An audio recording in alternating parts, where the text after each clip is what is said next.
What's up, guys? Welcome to another episode. In this episode, I spoke to Jon Du Toit, who is a director of the film HOAXED, which is a feature documentary, which I actually hadn't seen the documentary until I just happened to meet Jon when I was in Mérida in Mexico. But after that meeting, I went away and watched the documentary, and it is really, really good. So I would recommend that everyone watch that documentary before listening to this if you haven't seen it already, because we allude to a few of the scenes in there and some of the themes.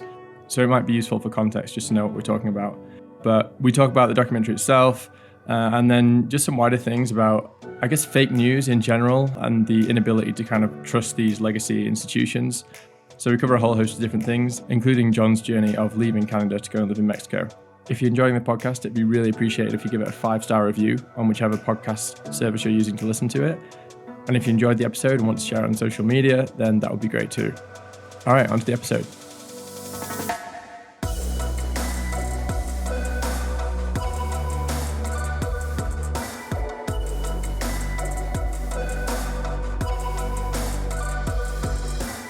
So I was kind of refreshing my mind with the documentary today, actually. Man, I probably should have done that too. It's been a while, but yeah. Yeah, there's definitely some themes that I wanted to kind of riff on, but it's such a good film, man. Like, congratulations, honestly. Like, for Thank you. It's a really great documentary.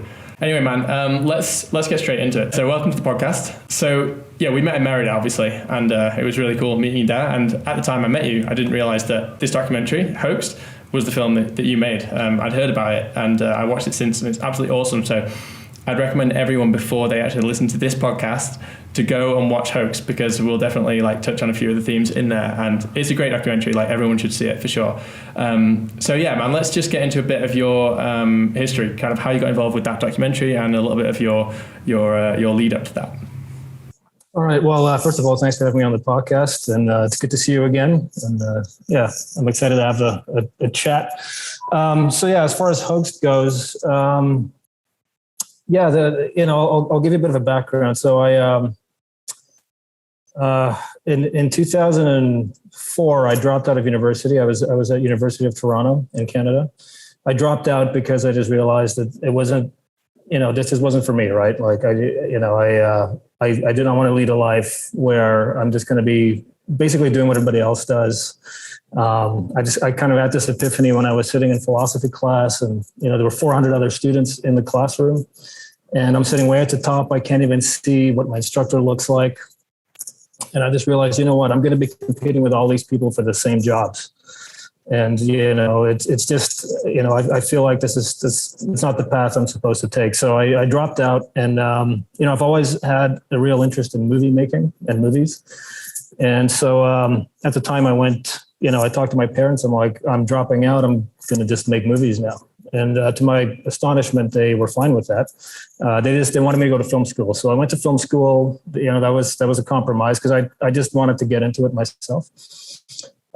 So yeah, I just went to film school in Toronto, and it was a good experience, especially at that time. This is before YouTube really took off, because nowadays you can learn anything on YouTube, especially filmmaking. But over the years, being in the city and being in the film industry there, I just felt like I don't really fit in here. And at that point, in about 2009 is when I really figured out, I guess you could say that's when I had my political awakening, right? And that really made me realize, I don't fit in here. It's too liberal, basically. And and I got along well with the people, but we didn't really connect on a deep level.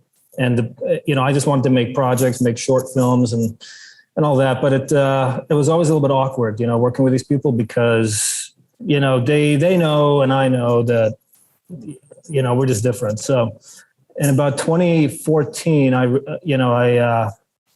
really felt the need to leave the city. At that time, my wife was pregnant, and we didn't want to raise a son in a city like Toronto. So we, long story short, an opportunity arose for us to move out west to BC in Canada, into a small town in the middle of nowhere. It's actually the town's Williams Lake in British Columbia. So we moved there, and I mean, there's no film industry there. There's nothing there. Okay. And this is all I have. Like, I don't have any other education. I don't have any other skills really. So, it's kind of like, it's one of those crazy moves. And, I made some projects on my lonesome there, and it was tough and everything, but, 2015 swung around, and then the election, the election campaign in the US started heating up, and Trump came on the scene, which sort of re-sparked my interest in politics. Cause I used to be more active in Canada in 2004 and just got disillusioned. So when he came along, I got more involved. I started getting on Twitter, and then I started following this guy, Mike Cernovich. And he had a pretty big following, and I just really liked what he had to say. He was a little bit off color, especially at that time. And, but I just liked what he had to say. I felt like I really understood this guy. And I actually sent him a DM because, at that point, he would open up his DMs every now and then. And I sent him a DM. I'm like, I just have this feeling we're going to be working together at some point. Now, he never really responded to that, obviously, because a lot of people would DM him. But I think about 2 months after that, he put out a call that he's looking for a director to film a documentary on fake news. And the way he wants to select one is he wants people to basically make like a fake trailer and submit that. And then he will make a selection, right? So I got to work, and there was a lot of things going on at that time for me. In terms of scheduling, it was just tough. And I thought I was just not going to be able to, to make this deadline. And I just kind of gave up, and then took a shower, like the cliche goes. And I just got this idea of how to really make a hook for this trailer. So I went back to work, I got it in, and obviously I got selected. Now, he selected 2 directors. So me being one, the other director is Scooter Downey. And we worked really well together, and we've become great friends since then. He's not working for Tucker Carlson. He's doing all those documentaries like Patriot Purge on the January 6th thing, and the Kyle Rittenhouse documentary. So he's doing excellent work right now. I just want to shout out Scooter Downey. We started working together, and that's the rest is history. We made the film that you saw. Amazing. So I was going to kind of give a description myself, just for people in case they haven't taken my advice and actually watched it before listening to this. But do you want to just give a little bit of a synopsis of the documentary in your best words, essentially? Right. Okay. So HOAXED is it's just a documentary about fake news, but it goes deeper than just like see how they lied here and see how they lied there. Like we do that as well in the documentary, but we go deeper because we really wanted to show the danger of the lies, right? And especially at that level, because the media has a lot of power in shaping people's reality and how they view reality. And they are abusing that power to insane levels. I mean, it's just gotten worse since the documentary came out. And so we just wanted to make that warning pretty clear. Like, if you live in a society that is basically built on lies, and wars happen because of these lies, and things like what we saw with COVID, this huge power grab. It's all based on lies and like manipulating facts and things like that, and and spin and everything. It's not going to end well, and more likely than not, it's almost guaranteed you are going to end up in a totalitarian society. And I think we're seeing that pretty clearly right now. Yeah, I mean, it's actually probably more relevant than ever, and things actually seem almost on overdrive right now. Like I said to you before, I was just watching this, the documentary, just to kind of recap before having this conversation. And a big kind of section of it is about how the kind of war machine is pushing their agenda through the media. Essentially how kind of weapons manufacturers and contracting companies, etc., that they're using the media to kind of manufacture content for war, right? Mm. And it almost seems, I mean, literally today, I'm not sure exactly when this will go out, but literally today I woke up and there's some news story about a kind of genocide in Ukraine. And, it just really reminded me, like, maybe this has happened, but given what we've seen the media doing kind of historically, whether that's, the Iraq war, whether that's the war in Libya, the war in Syria, etc.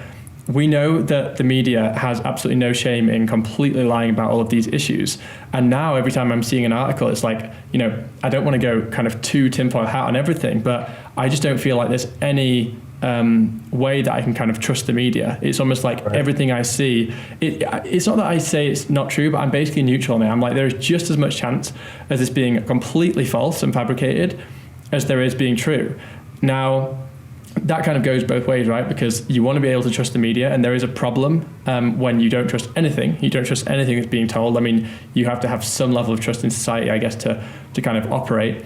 But on the other hand, it seems that with some of these really big events, like in particular kind of pretext for going to war, that they are very, very often fabricated. So I guess to turn this into a question is, how are you seeing the current situation with Ukraine through that lens of having learned so much about fake media historically? Right. It's funny because, I worked on this doc, and, you definitely, like I've developed like a real sensitivity to this sort of thing, but still, when it first started, I didn't know that much about Ukraine and Russia and the history there. I mean, I knew there was, there's a history there that goes back a long time, but I'm not well versed in the situation there. So, and I still, for the first few days, got a little bit taken by, by the whole, by the whole narrative, that was pushed by the Western media, basically. It didn't take me long to start to see the red flags, right? So this whole hero worship of Zelensky, and like these weird reports, like, insane numbers of Russian dead soldiers that just don't make sense. Like 5,000 of them died in the first 2 weeks or something. It just beggars belief, right? It's just too outrageous. And then you see more things like how they basically use video game footage as reports, and not saying it's video game footage. Like at that point, you're like, okay, there's something else going on here. And then, of course, you do a little bit more digging. You go back into the last few years. You do some research into what the media, what they said about that region and that issue, before, like this conflict took off. And it's interesting because all of a sudden you see the same people who are basically, engaging in bloodlust right now in the media.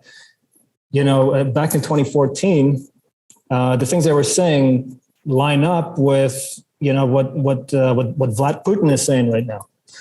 And so now, like that's a big red flag. Okay. They are finessing the story. They're finessing the narrative because they want to believe a certain thing.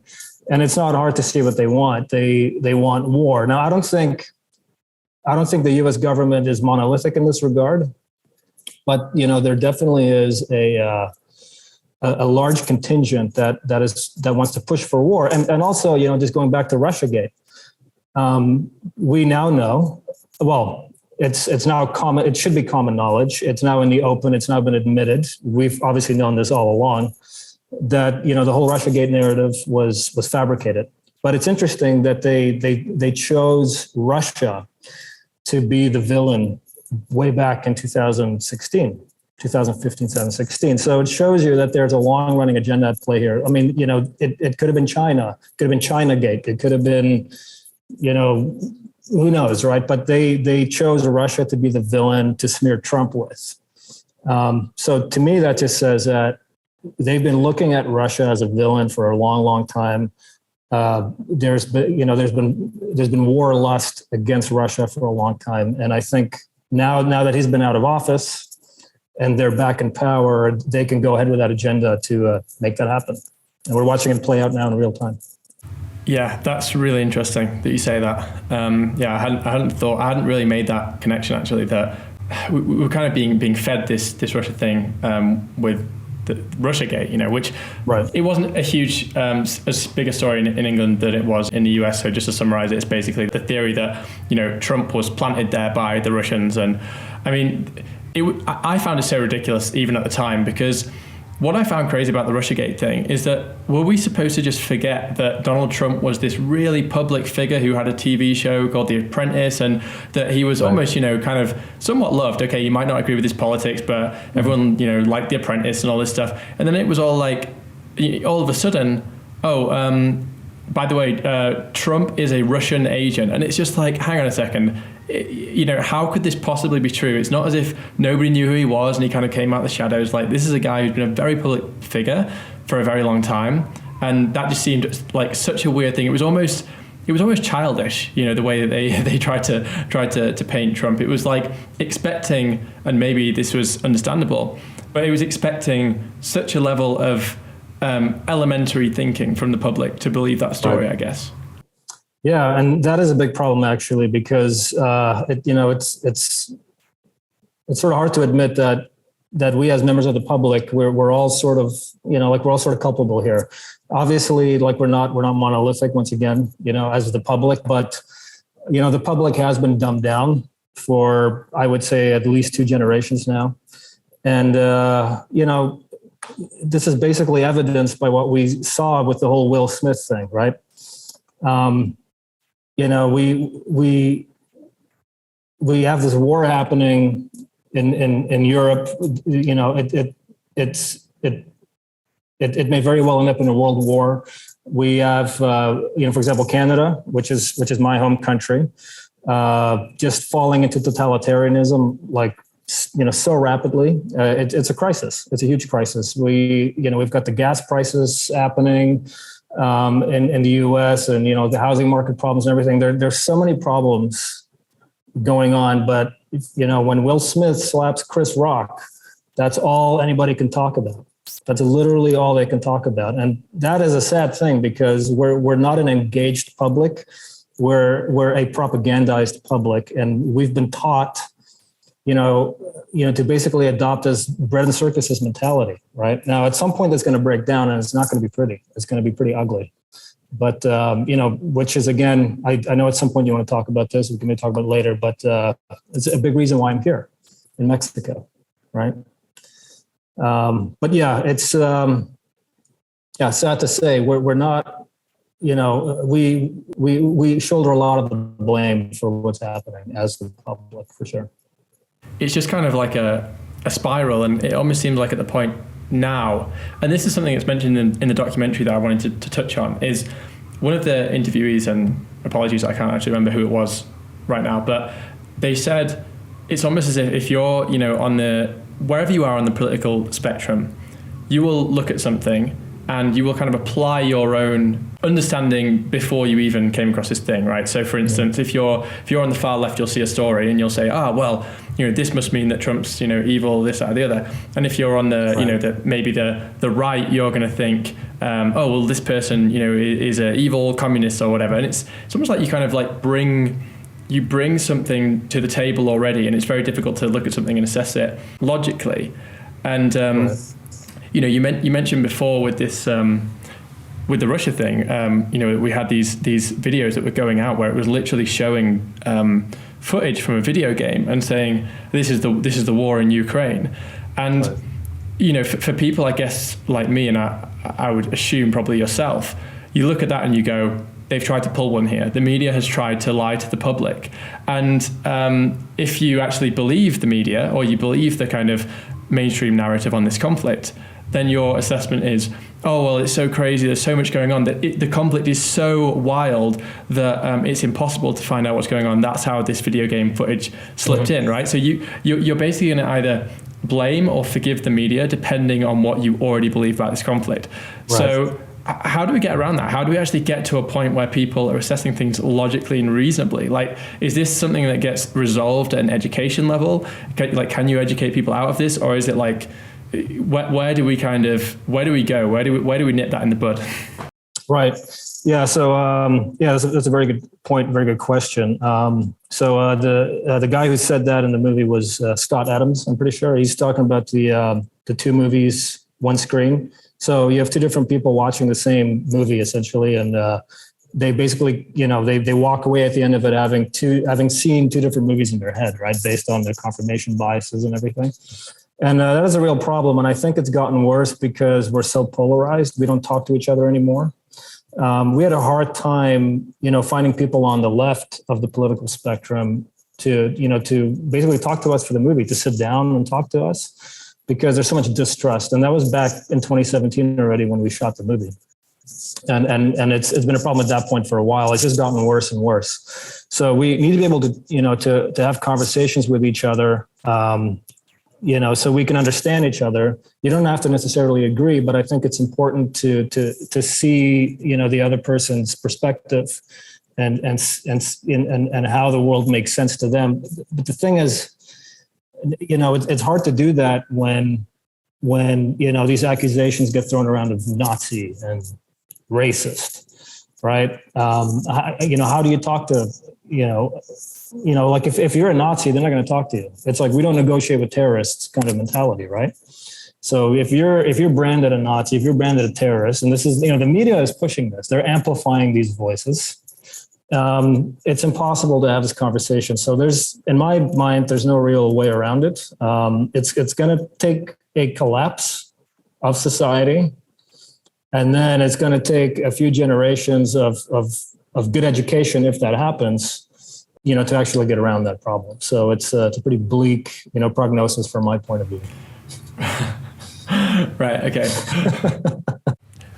So on that note of kind of, these, I guess, like media emissions, something else that came up when I was watching the documentary was, it says in there about this.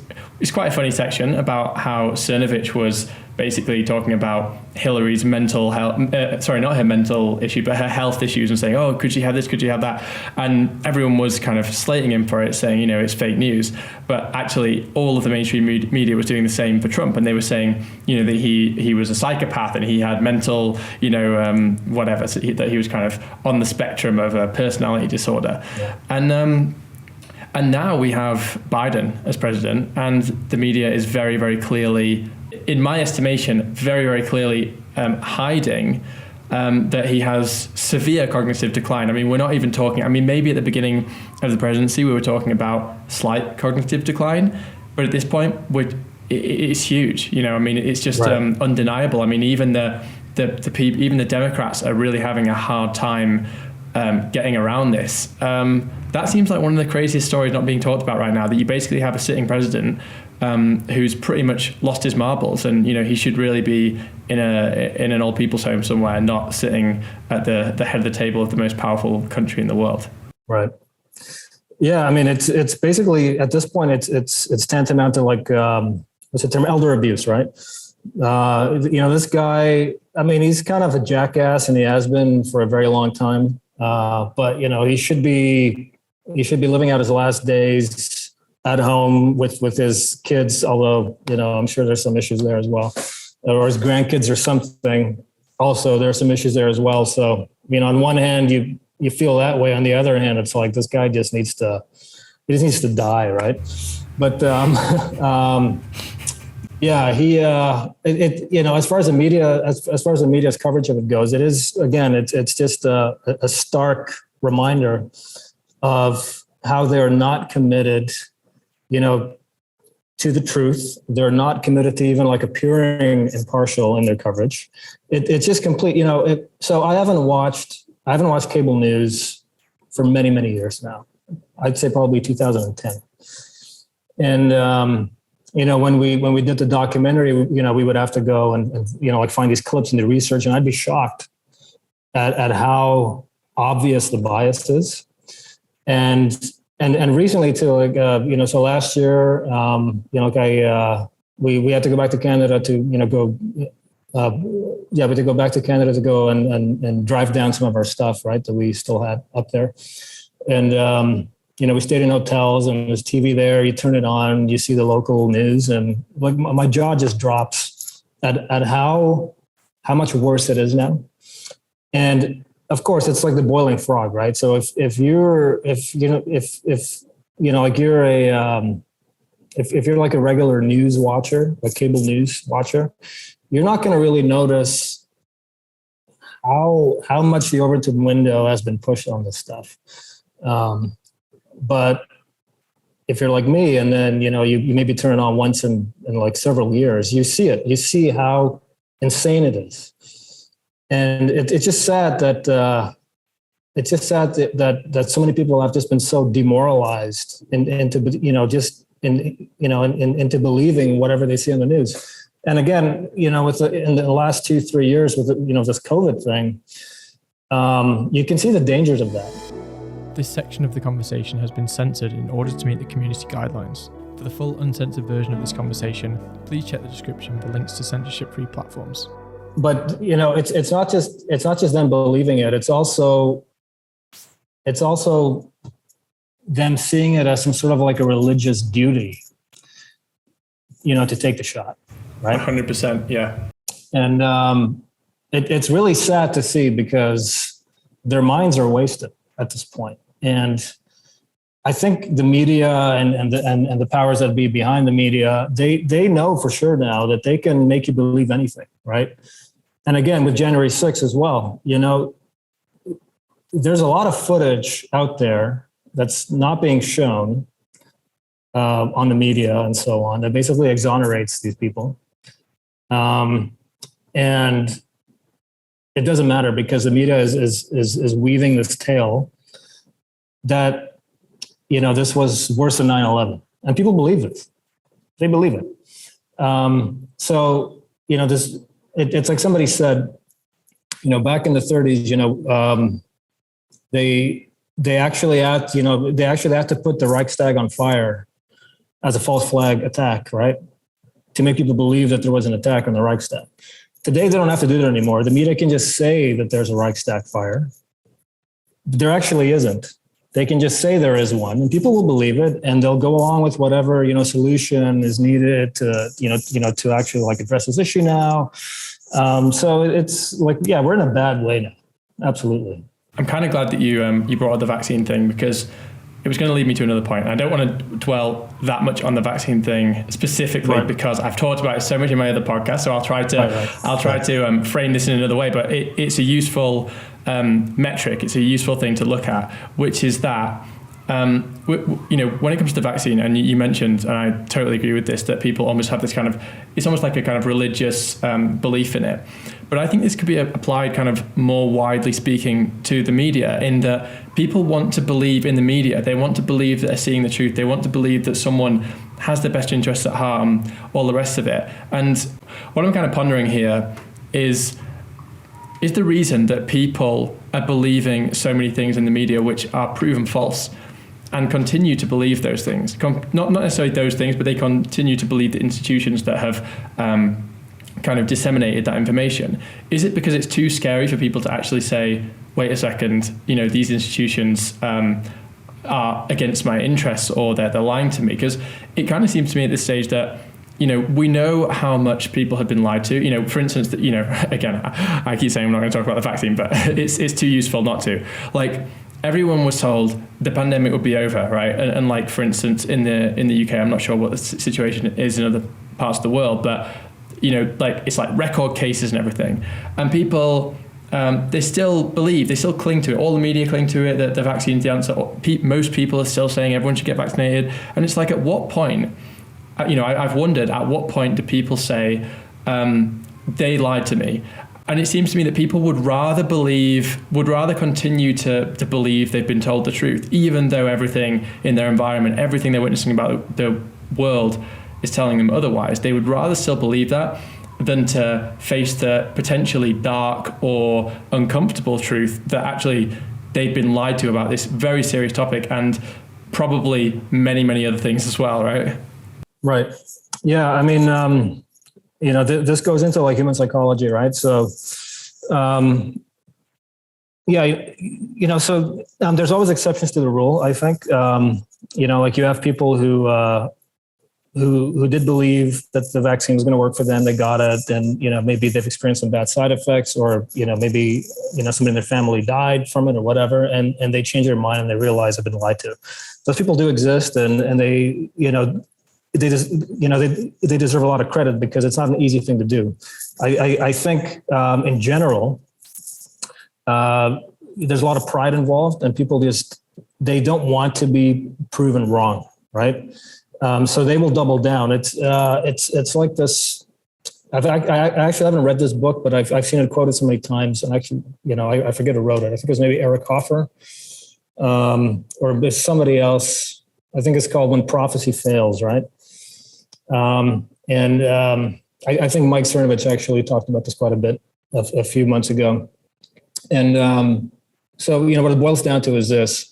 If there's a cult and they believe in some sort of prophecy, like the world's going to end, on such and such a day, and then the day, comes and goes by and nothing happens, they won't, wake up and realize, we've been hoodwinked, right? We've been lied to, and I'm out of here. And, no, they double down. They find a new date, right? Or whatever. They will say whatever needs to be said so that they can keep believing in this thing. And it's not because they're so stupid or whatever. It's built into human psychology for some reason. And you see that play out with this stuff. This section of the conversation has been censored in order to meet the community guidelines. For the full uncensored version of this conversation, please check the description for links to censorship-free platforms. So it's just like it turns into an insanity. I'm thankful that I'm not part of that.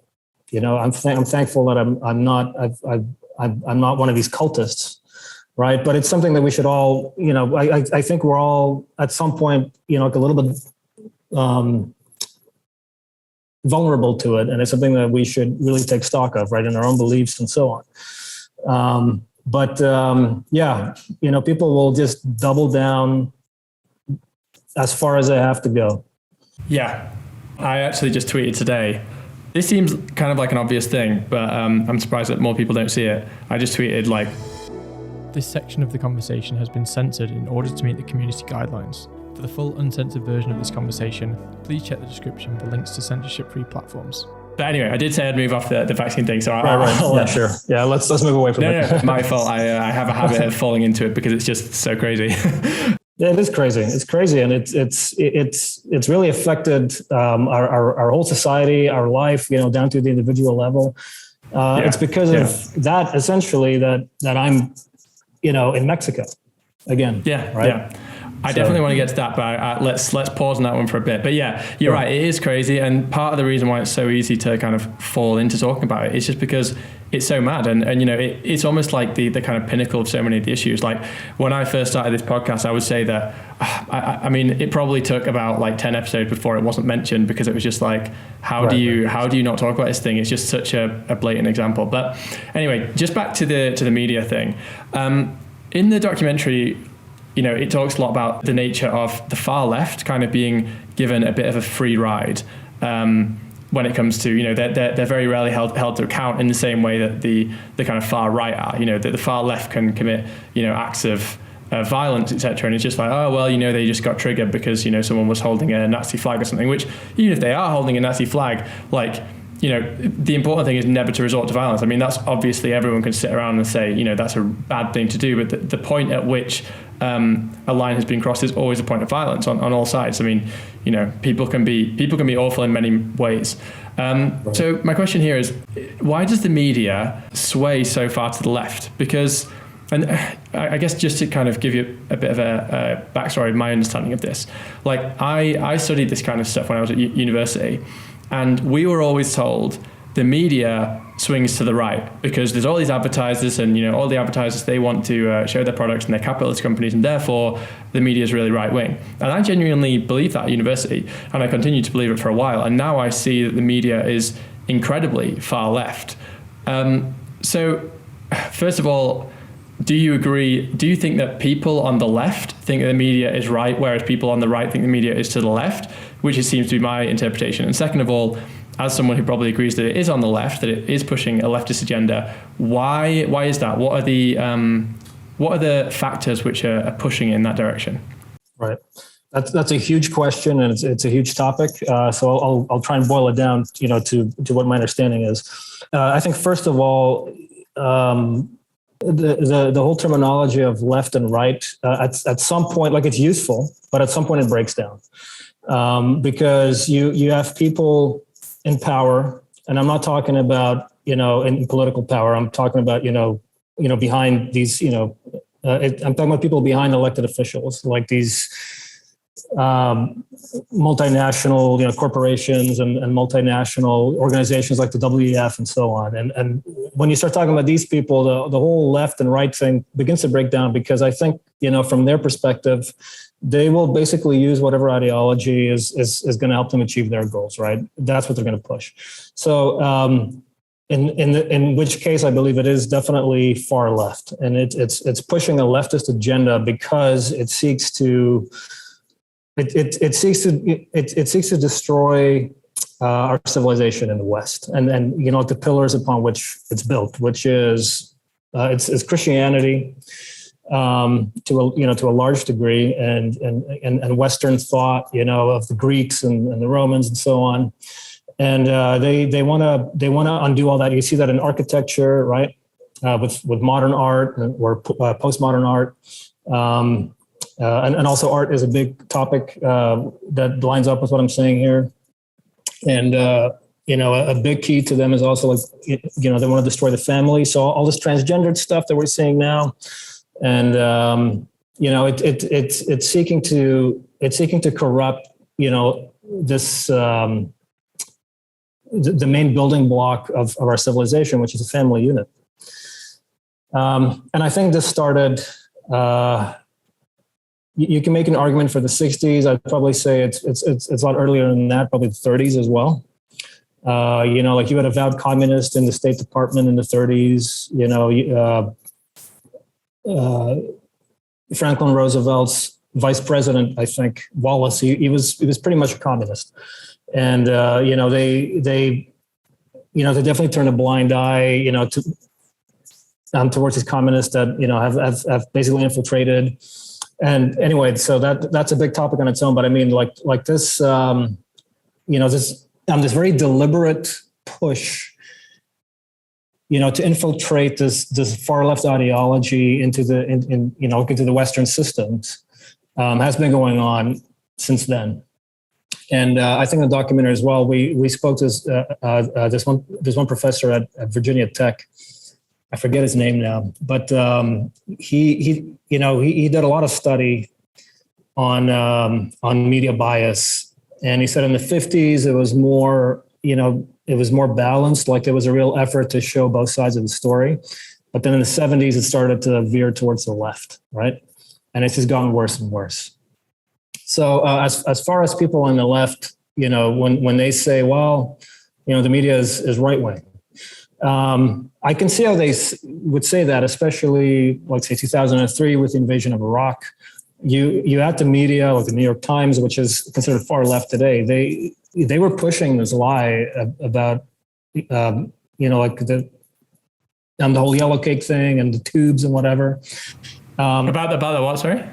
And the tubes, right? Like the centrifugal tubes. I think Dick Cheney, he cited this article as proof that, Saddam Hussein was, engaging in developing weapons of mass destruction. Right. So it was like this, Fugazi thing going on where they used a source that was basically based on their own, on their own thinking. Right. Like it was just this, it was a complete hack job.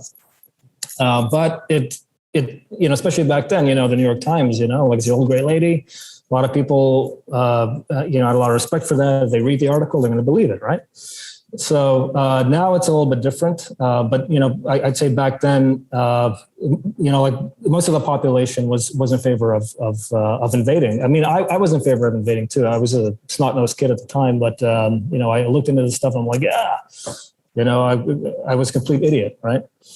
But again, it's hard when when the media, who we look to as like sense-making institutions, when they abuse that power to sway you, right? So, but yeah, and again, so this goes back to what I said in the beginning first. Like they will push whatever ideology is gonna benefit their plans, right?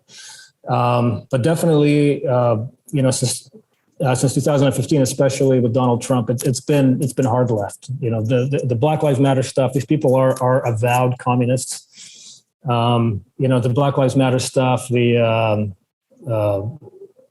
Like this whole gay, you know, the gay agenda and its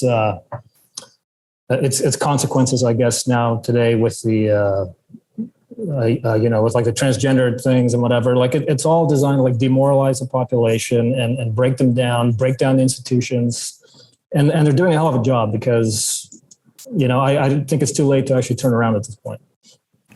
Yeah, I mean, I struggle to quite understand where the real push on the kind of LGBTQ front actually is, because it seems to me to be very obviously undermining the feminist movement, especially like recently with this, you know, the stuff to do with sports and, you know, like kind of biological men. I know that some people believe there is no such thing as a biological man, but, you know, someone with a certain chromosome pair, I forget, I think it's XY, I don't know. XY is the man, yeah. Right. So like a person, you know, who has that kind of genetic makeup participating in women's sports, it seems really obvious to me that would just completely undermine the feminist movement. So it almost seems to be eating itself a little bit, the left at the moment. I'm just not sure where the way out is, because it's like now you've got this split where, you know, you're not woke enough if you're a feminist. It's like you now need to almost denounce feminism and basically say that there's no such thing as gender, and it's all getting very, very crazy. No, I was just going to say, like, I don't think it's supposed to make sense. I think that the nonsensical aspect of this whole, you know, basically everything going on today is very deliberate, because it makes people confused. They feel dumb. They feel like they're not smart enough to understand what's happening. So they are looking for experts, right? And they will tell them what to do. They will tell them how the world works, right? It's very dangerous, because we're basically outsourcing our, you know, like our minds, our thoughts, our thinking to some, you know, some weird cabal that does not have our best interests at heart. Totally. So yeah, the actual the fact that the media seems very left wing, it's a little bit more confusing. I mean, I kind of agree with what you're saying here in terms of that. It's kind of, the point is to be confusing, right? Like when people are confused, first of all, like you said, they look for experts, but also their guard is down. They'll believe things easier if they just have no idea. If you can't tell up from down and left from right, that you'll just kind of believe whatever's fed to you. So it does seem to definitely kind of serve a purpose there. I still question, you know, exactly how it's ended up being left-leaning and so far left-leaning, because, you know, it would seem to me that a lot of these big corporations and stuff that advertise in the media, that they would, you know, in the same way that we see the war machine pushing their agenda, kind of surprises me that these, you know, companies, etc., that have kind of benefited so much from, you know, capitalism would push very, very leftist agendas. But I guess you could argue, well, these aren't, you know, it's not a leftist agenda, it's a corporatist agenda, right? It's a kind of, you know, just you know, everyone will just rent everything. Everyone will just like rent from whatever. You'll hail a cab from Uber, and you'll rent your car, and you'll rent this and that. Nobody don't own anything. Like in a way that does, I guess, kind of support their agenda. So I'm kind of answering my own question a bit there. Yeah, no. I think what you're saying is correct as well. I believe that as well. I think the you know, it's what's his name, Schwab, right? From WF, Klaus Schwab. It's what he says too. Like with the fourth industrial revolution and you know, the stakeholder economy, all these wonderful words. You know, it's basically what he wants to create is a society of renters, of you know, like perpetual tenants who don't own anything, and in such a society. It's not going to be the state that's going to be your government. It's going to be these corporations, right? It's going to be these big tech corporations. It's, you know, it's going to be your Netflix. It's going to be your Amazon, Google. They already kind of are like some sort of a shadow government already. They just want to make that more permanent, right? So I think, yeah, you know, I just wanted to say that with what you said there, I definitely agree with it. Yeah, no, I think you summarized that really well. So yeah, that was very, very succinct, I think. But just one more thing on the documentary before we kind of talk about, you know, something that me and you are kind of both familiar with, which is your move to Mexico, and I'm kind of on that journey as well, is the BLM stuff. There was a guy in the documentary who was, I think, quite high up in BLM. I don't know if he was one of the leaders or something. And there's this really great scene where he's kind of literally being shown news articles he'd never seen before about kind of white people being killed by black people. I don't know whether it was white people being killed by police officers or something. And, he seemed to just not even know that this stuff existed. I think there was some kind of, mass shooting where multiple people had been killed, and he was like, right. Well, that was obviously a racial killing. And if it was the other way around, it would have been said that it was a racial killing, but because it was white people being killed, it wasn't termed that way. And this guy, who was a black guy, like a BLM leader of some sort, he seemed to just really quickly become very, how do I phrase this? He seemed to be so open to it, to changing his mind, and very quickly he was like, this is why aren't we hearing about this? This is really obvious. It shouldn't be happening. It was almost like he never realized there was another side of the story that wasn't being told, and that scene gave me hope. I'm just interested to get your thoughts on that scene, and first of all, kind of the scene itself, and also just like that kind of concept of breaking right. down these kind of barriers. Yeah, that was a very rare moment that we were privileged to actually witness as well. Because again, like what it's like what I was saying earlier. We don't really get the opportunity to actually engage with people who believe something so to the opposite side of what you believe in good faith, right? It's usually if there isn't kind of a conversation, it's not even a conversation, it's just a shouting match or whatever, right? It's just very nasty. So that was like really important, I think. And I do give Hawk, that's his name, Hawk Newsom. I give him a lot of credit for that, because again, he was the only person who wanted to talk to us, who did not really share our view on things, right? So, that was real big of him. And, again, he's in my view, he's still a far left guy, and he sincerely believes the whole BLM narrative and so on. But I think, his biggest problem in the BLM organization is that he's actually very sincere, because that organization, the way it started off, I'm a little bit vague on the details now. It's been a while, but some of the first leaders who who basically started that organization. I think one guy was even killed, or they got worked out, and they were basically, like replaced by these, I'm going to just say, like corporate funded people like DeRay and these guys. And a lot of them are Marxists. Like, I think it was Patrice Cullors who said that we are committed Marxists. So they're not there, for sincere reasons to help the Black community, or at least that's not the main thing. They are there, to basically agitate for a Marxist revolution. And that's why they're basically hand in hand with, for example, Antifa, right? Now, Hawk is different as far as I can tell. He's very sincere.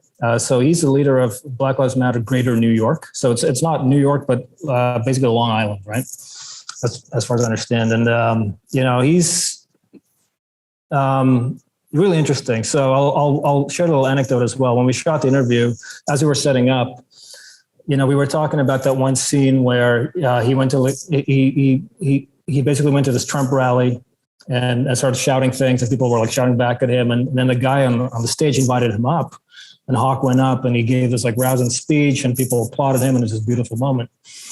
And what he told me as we were setting up the interview, now again, he did not want this to be on camera. So, but I think it's at this point, it's been long enough, and I think people need to hear this. But again, it's my word now, right? It's just based on what I'm saying.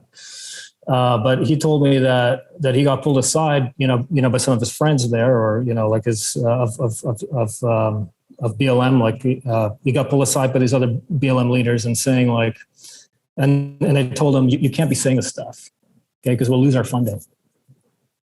What was that when he did the speech that was in the documentary? Right. About when he basically said, I'm an American, I'm a Christian, and right. He kind of, basically. Right. tried to narrow those divisions between himself and the Trump supporters that he was giving the speech to. Wow. Exactly. And they basically told him, like, you know, that you can't be doing this because we'll lose our funding. Yeah, which is super interesting. And this is another one of the messages in the documentary, which I totally agree with, which is that every time you have this opportunity for people to kind of come together, you know, that speech, that section of the documentary was just so good. It was like so heartwarming. You see this guy go up and he's in front of all these Trumpers, and before there was all this division, and he just went up and said, you know, he just connected with them, and it kind of brought these people together, and there was pictures and things afterwards, and I was just like, wow, like this is what it's all about, and the media will never ever show that. You know, the media only wants division, and you know, this is the thing, like, you know, obviously, like, we talk about these things like BLM and obviously have our suspicions, but like probably most people who support BLM, like most people are not, you know, on the extreme end of that. They genuinely just think, okay, we want, you know, as we all do, you want more equality between races, etc. Like, this is not like a controversial thing. The controversial part is, you know, when you say, okay, well, actually, you should have different rights. You should have additional rights for this group, or you should have fewer rights for this group, etc. Right? Like, the fundamental message, you know, most people they want more kind of harmony. You don't want conflict between people, etc. You want everyone to kind of have the opportunity to succeed. So, but these messages are never pushed, right? It's always you know, the evil, you know, far right people who are you know, which is such an incredibly small group. You know, as I'm sure the extreme far left who want to burn things down are also a small group. I wonder whether they are quite as small because they kind of are given a bit more of a soft touch from the media, essentially. But still, both are a fringe, right? Most people sit in the middle. And, you know, that was a really great example of just how people can be brought together. And I guess, like, a lot of focus needs to be spent there. And the documentary really did a great job of doing that, of showing that is possible. Right. Yeah, no, I definitely agree. And it's sad that it doesn't happen enough. You know, because we can learn from them, right? And they can learn from us. And you know, there needs to be like there needs to be, you know, there just needs to be good faith in how we talk to each other. But it's so rare now. And people just get bitter and polarized and, you know, like accusatory. And it's just, I don't know, it's just a sad situation. Yeah. Okay, let's move on to Mexico and your story of arriving there, because it's a really interesting story. Oh, by the way, shout out to Richard Nichols, who was the person who introduced us. Oh, Richard.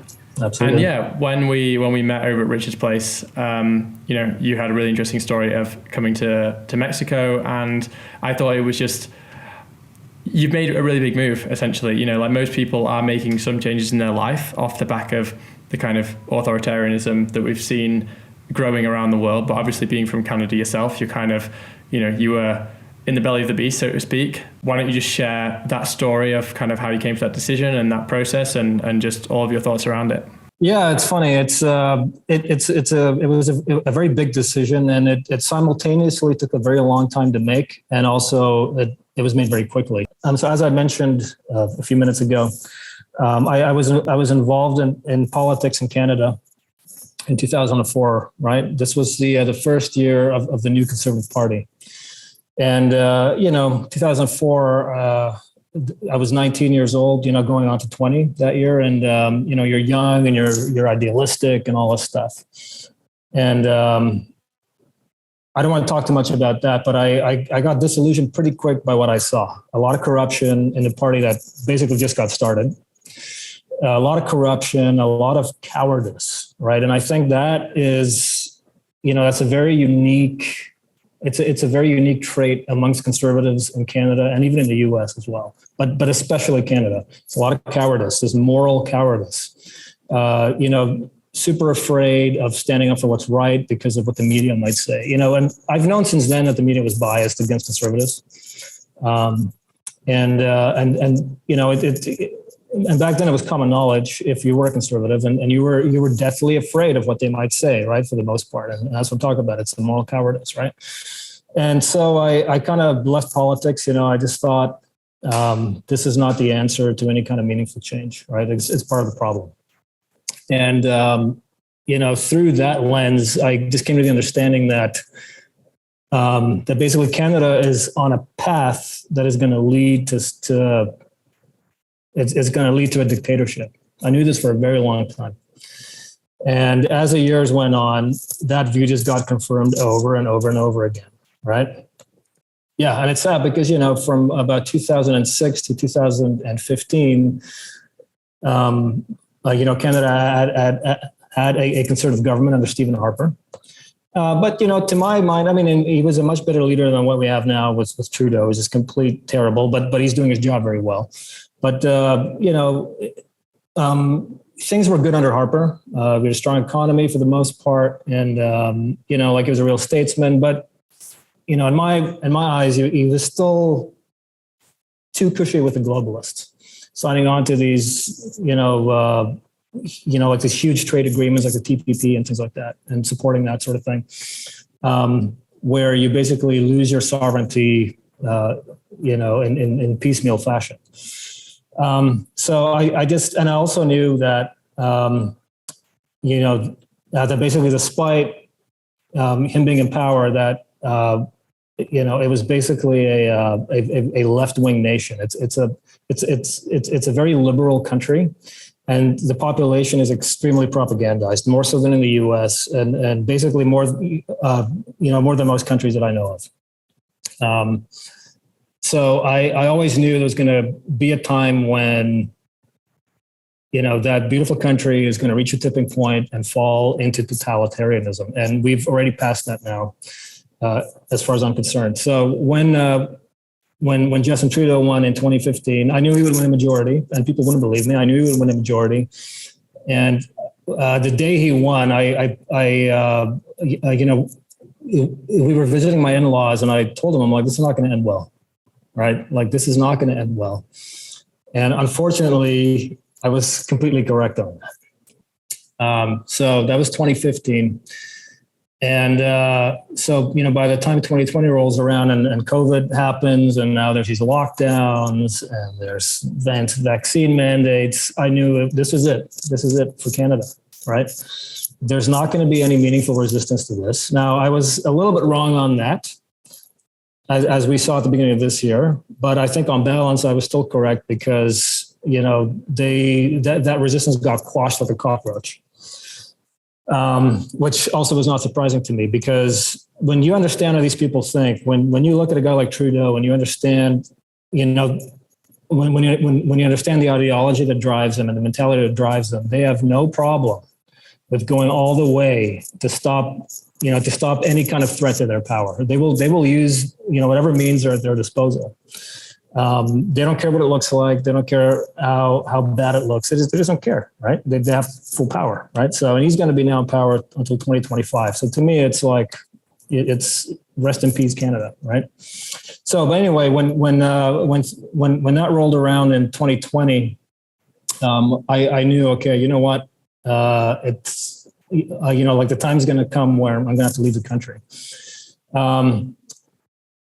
So what basically happened was my brother, he was really pushing Mexico for a while, and he's like, "We got to go this year, man. We got to go." And I was kind of hemming and hawing. Actually, I didn't really feel like moving. I'm like, you know what? At some point in the summer of that year, I told him, like, I'm just going to stay. I'm staying. I'm not going anywhere. I'm staying right here. I'm done like moving around all over the place. Like my family, we've moved a lot. I was born in South Africa. I lived in Belgium. Then moved to Ontario, then moved to BC, and then now it's a new country, right? I'm just like, I'm done. I don't want to do this.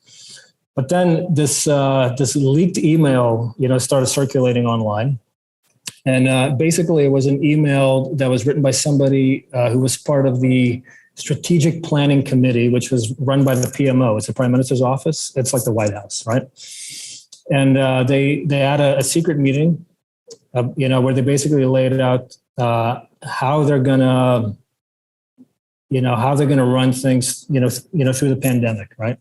And it was all this authoritarian stuff, like there's going to be a lockdown, and then then there's going to be a variant, or in the email it was called COVID-21. There's going to be a new strain, right? But we just call it variants when it happened. There's going to be a new strain. There's going to be more lockdowns and vaccine mandates, and basically it basically ends up with with if you don't take the shot, you are sent to a camp because you are now a threat to society. And so that to me was like, okay, this actually makes sense to me because again, like I said, I understand their mentality. I know what they're capable of, right? This is not shocking to me. This actually is plausible to me. Their version of what's happening on the news doesn't add up. But when I read this adds up. So to me, it was plausible. And people were saying, "Oh, this is fake news. This is conspiracy theory." I'm like, this is real. And and in that document too, there were other things like UBI, right? Because of COVID, there's going to be it really hit the economy hard. And people are without work, and they need money, so we have to bring in universal basic income. But you can only get it if you basically agree to not own anything. It's a great reset, right?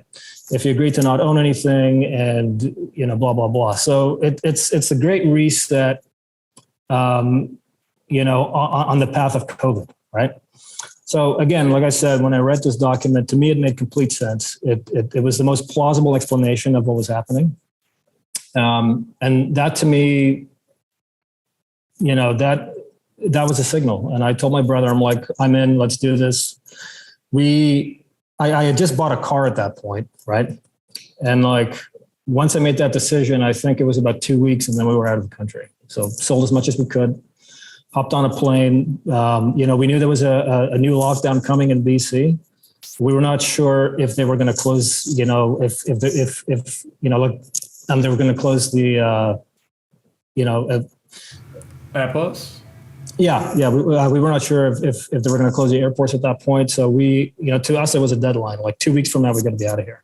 In 2 weeks, we were gone. We were out of there. It was complete hell to like basically organize your life, a move like that.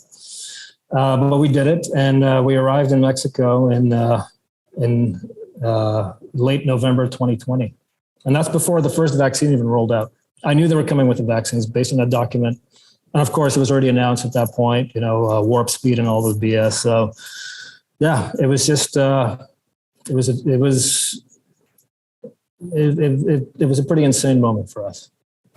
Was it just you and your brother who made that decision, or did you have other family? Yeah, my father and mother are here as well, so they actually came with us. Yeah. That's amazing. You've got based parents. Right, they are based for sure, 100%. Yeah. Is that has that been an influence on you then? It seems like maybe that's not a coincidence if your parents were willing to escape tyranny in Canada, that maybe that when they were raising you and your brother, they raised you to be much more critical thinkers than most. Right. Yeah. I mean, it was definitely a process, and I think they influenced me, and I also influenced them for sure. Because, well, again, like I said before, I was born in South Africa. When I was about 4 years old, we left to Belgium. And, but 9 years after that, we moved to Canada. And when we moved to Canada, it was extremely apparent to us how biased the media was. So we always knew not to trust the media. But, because of that, we were big Bush fans, right? Because the media was against Bush. So we were like, oh, Bush is great, Yeah, neoconservatism, right? Of course, I've completely changed my mind on that, thank God, But yeah, we always knew not to trust the media. But then in about 2009, that's when I went to like a real awakening, like, oh, 9/11 is an inside job, all that stuff, right? And I just went on this like tear of watching stuff and reading things, and it just made sense to me. And at that point, I was completely irredeemable. I'm a conspiracy theorist now, and like whatever you want to call me, right? But when that happened, I started to feed the stuff to my family a bit. My mom was actually the first one to be like, "Yeah, you're right. I agree with you," right? And then, just over the years, we all just sort of, we all just sort of arrived on the same page, and that's definitely made things a lot easier. I know, especially with COVID, a lot of families have been split up, marriages have been split up, and it's just a complete. It's so tragic what has happened to families. So I really do consider myself fortunate in that regard. Yeah, that's really, really awesome to hear. I mean, but yeah, I think you're right. Like during these pivotal times in history, though, it's happened quite a lot. I mean, it seems unprecedented to us, and I guess it kind of is in our lifetime. But when you kind of like read about what happened in like Maoist China and things, like families were just ripped apart over essentially politics. I mean, politics is probably a bit of a narrow term for it, but it's like an ideology, that just deliberately, like you were saying earlier, it kind of breaks the family unit, right? It's like, the government gets in between, families and communities, because they basically say, hey, these people are the enemy. This person's the unvaxxed, this person isn't wearing a mask, etc. Like, they're your enemy. Like, hate them, and it drives people apart with a wedge. Yeah. Sad. Anyway, but it's awesome that you're in Mexico now and living your best life. So, just briefly, do you want to just talk about your new film? Because I saw that you got a new one coming out now. Right. Yeah. So a few months ago, I was basically contacted by Lauren Southern. I don't know if you know her. She's made a few documentaries in the past, like one about the white farm murders in South Africa called Farmland. She also made one about the migrant crisis in Europe called Borderless. Like, she does really good work. So she wanted to do a documentary on the border crisis in the U.S., but shot in Mexico. So I'm like, yeah, sure, let's do it. Right. So I basically helped her, with the filming and the editing of that. And it's pretty much done. I think it might be released in like the next week or maybe two or so. It was a real interesting experience to do that. And I think people are going to really like the film as well. Has it launched yet? No, it's not. If you go on our Twitter, it's I'll actually put it up on my Twitter as well. I just recently, I just recently nuked all my tweets. I'm kind of a little bit sick of Twitter as well, but I still kind of need it, right? But I'll put it up on there as well. So the documentary is called American Mirage, and you can see the trailer now, and it'll be launched in my estimation in the next 2 weeks. So definitely something to look forward to. This should go out maybe, probably this week. This should be out before it's launched. So yeah, everyone go watch that.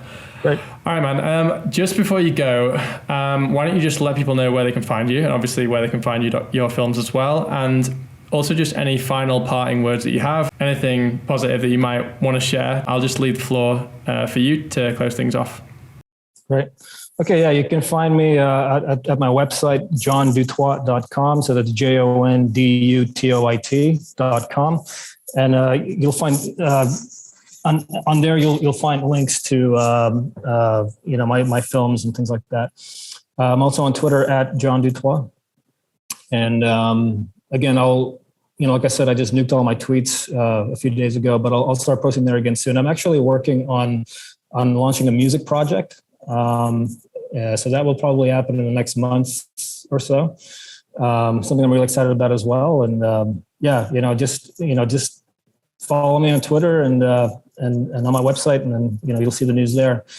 As far as parting words go, I mean, things are definitely very negative now and dark and all that. There's a lot of bad things happening in the world, but there's still a lot of beauty, and I think it's important for us to not lose track of beauty in the world, and we should do our best to share that with people and with our loved ones and so on. And we should get closer to God and try and see the and see the light in life as much as possible, especially during these dark days. Amazing. Thanks so much, man. Really enjoyed the talk, man. Thank you so much for having me on.